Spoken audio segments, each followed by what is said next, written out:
After making so many films and analyzing them deep, it becomes clear that Christopher Nolan has a set of powerful techniques he uses to psychologically engage his audience. The first and most noticeable one is his unique use of time. In almost every Nolan film, time isn't just a backdrop, it's a central character. In Tenet, the entire narrative revolves around reversing and controlling time. In Oppenheimer, we feel the ticking clock of the atomic test and the chilling possibility that one decision could destroy millions of lives. In Inception, even something as simple as falling from a chair is stretched into an eternity, making us experience every fraction of a second. And in The Dark Knight, when two ships are set with ticking bombs and an impossible moral choice, we as viewers feel the same pressure Batman does. Nolan manipulates time in such a way that we can't help but feel the urgency ourselves. Another major technique Nolan relies on is non-linear storytelling. He often shows the ending before the beginning, then challenges us to piece the puzzle together. In Memento, the villain is already dead in the opening scene, but we spend the entire film figuring out how it happened. In Inception, he throws us into a flash-forward that only makes sense much later. In Interstellar,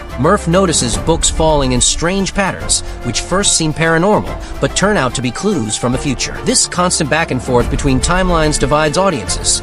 Some say his movies are confusing, while others are glued to every frame, knowing a single missed moment can ruin the entire understanding. But once you finally connect the dots, the satisfaction is unlike anything else. Then comes Nolan's commitment to practical effects. Unlike many directors, he avoids overusing CGI and instead creates real environments and stunts. In Tenet, he crashed a real airplane. In Inception, he placed a real train on a city road and built a rotating hallway for the zero-gravity fight. In the Dark Knight trilogy, entire buildings were blown up and action scenes were shot in real locations, including India, where even a small cave sequence was filmed authentically. Nolan believes that computer effects can fade with time, but practical effects stay etched in memory forever. That is why his films feel so raw and immersive. They show us reality, not just pixels. Another signature of Nolan's style is his love for IMAX. Just as some directors have quirky trademarks, Nolan has an obsession with shooting on massive IMAX cameras. Dunkirk was shot 80% on IMAX, and Oppenheimer almost entirely. These huge 18K cameras capture detail at a level no other format can. Nolan pushed their limits in the Trinity test sequence, staging one of the largest explosions in cinema history.